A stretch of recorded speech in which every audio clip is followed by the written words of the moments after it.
दोस्तों, वीडियो शुरू करने से पहले कृपया आप मेरे चैनल को सब्सक्राइब जरूर करें और साथ में बेल आइकन को भी दबा दें ताकि मेरे नए वीडियो का नोटिफिकेशन आपको मिल जाए। अब देर न करते हुए आज की साखी शुरू करते हैं।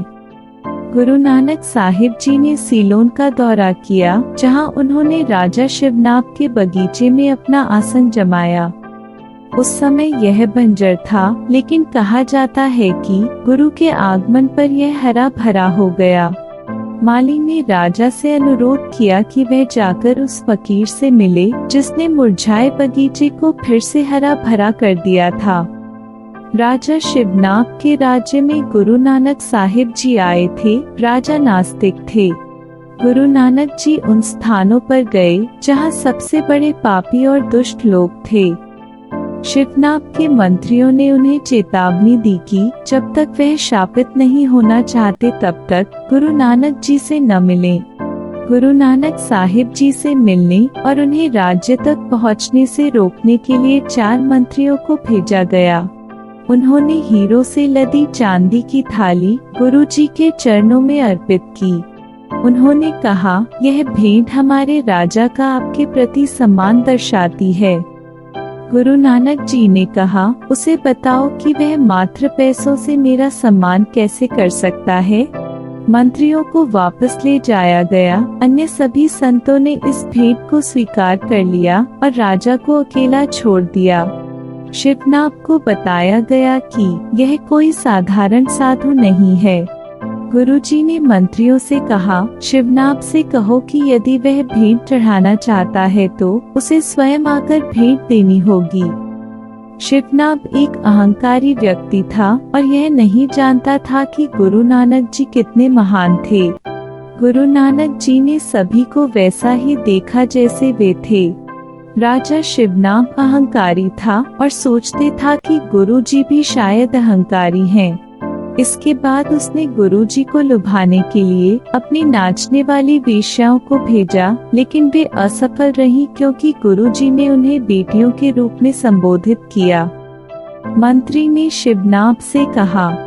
शिवनाथ हिल गया। भगवान का भय उसमें समा गया और उसने सोचा, यह महान व्यक्ति कौन है।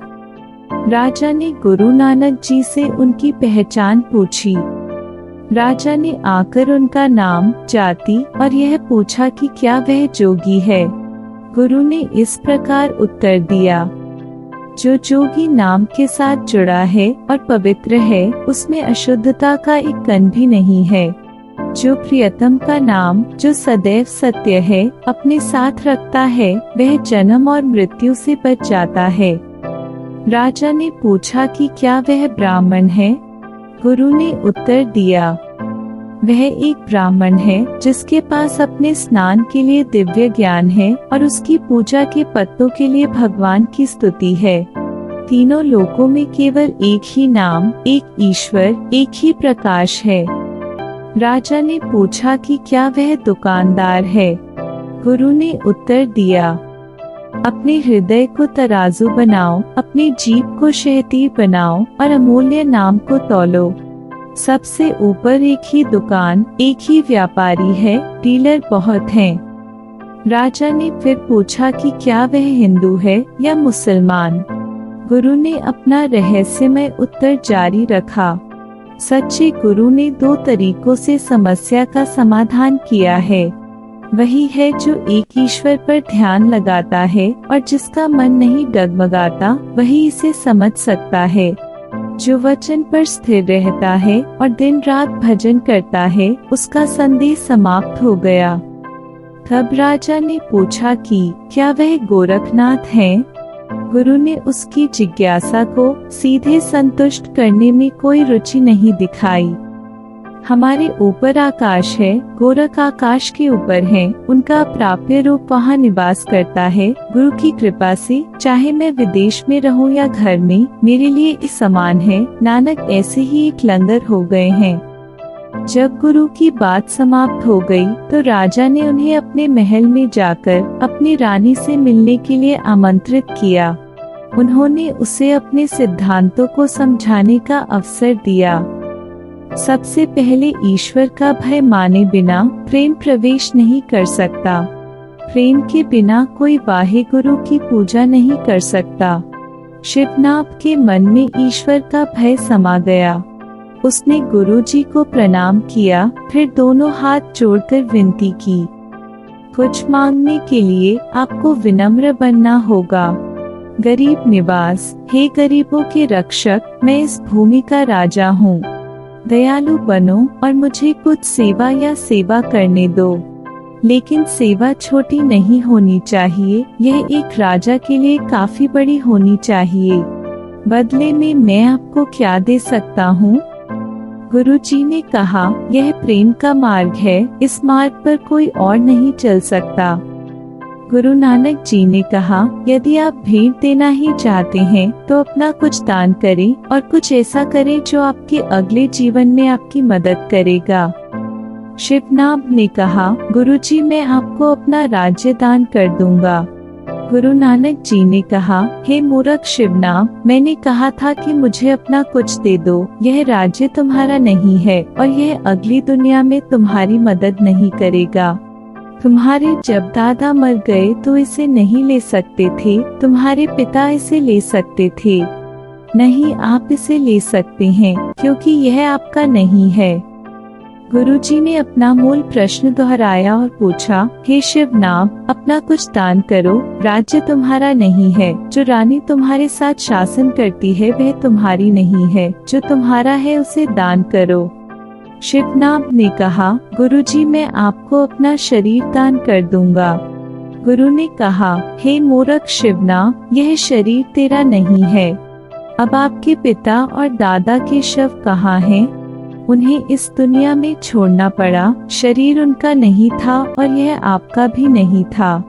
कोई ऐसी चीज दान करे जो आपकी हो। शिवनाभ ने हताश होकर कहा, मैं क्या दे सकता हूँ? मेरा नाम ले लो। गुरु नानक जी ने कहा, शिवनाभ, यदि तुम मुझे अपना नाम देना चाहते हो तो मुझे शिव की नाभि दिखाओ। शिवनाभ का यही अर्थ है। तुम शिव नहीं हो, तुम मुझे उनकी नाभि नहीं दे सकते, है ना? शिवनाभ घबरा गया और भ्रमित हो गया। उसने कहा, मेरे पास यह शरीर नहीं है, मेरे पास धन नहीं है, मैं अपने राज्य का मालिक नहीं हूँ, रानी मेरी नहीं है। हे गुरुजी मैं क्या कर सकता हूँ? मैं देता हूँ। गुरुजी ने कहा, लेकिन तुम्हारे पास इतनी बड़ी चीज है कि अगर तुम उसे दे दो तो जन्म और मृत्यु से बच जाओगे। शिवनाभ ने कहा, मुझे समझ नहीं आ रहा कि मैं क्या दे सकता हूँ। गुरुजी ने कहा, यह मैं दे दो कि तुम बकरी की तरह हकलाते रहो। राज्य तुम्हारा, शरीर तुम्हारा और नाम तुम्हारा। शिवनाभ एक बदले हुए इंसान के रूप में गुरुजी के चरणों में गिर गया। उसने कहा, सब कुछ आपका है, कुछ भी मेरा नहीं है, कुछ भी मेरा नहीं है गुरुजी। अहंकारी राजा शिवनाभ की मनस्थिति में पूर्ण परिवर्तन आ गया। अब विनम्र सेवक शिवनाभ ने कहा, मैं कुछ भी नहीं हूँ। गुरु नानक जी ने कहा, अब अपने कर्तव्यों पर वापस जाओ और राज्य पर शासन करो। शिवनाभ ने उत्तर दिया, मैं शासन नहीं कर सकता। पहले मैं यह कर रहा था, लेकिन अब मैं कुछ भी नहीं हूँ, मैं ये नहीं कर सकता। गुरुजी ने कहा, यदि कोई आपसे पूछे कि आप किस साम्राज्य पर शासन कर रहे हैं, तो बस ये कहें कि यह गुरु नानक हैं। यदि कोई आपसे पूछे कि आप किसके हैं, तो बस गुरु नानक को उत्तर दें। शिवनाभ ने ईश्वर का ज्ञान, ब्रह्म ज्ञान, ब्रह्मांड का ज्ञान प्राप्त किया। गुरु नानक जी ने कहा, कुछ मांगो। राजा शिवनाभ ने भगवान से नाम मांगा, मुझे नाम का आशीर्वाद दें और मुझे हमेशा आपके चरण कमलों में जगह मिले। गुरु नानक जी ने आशीर्वाद दिया। प्यार से बोलिए, वाहे गुरु जी।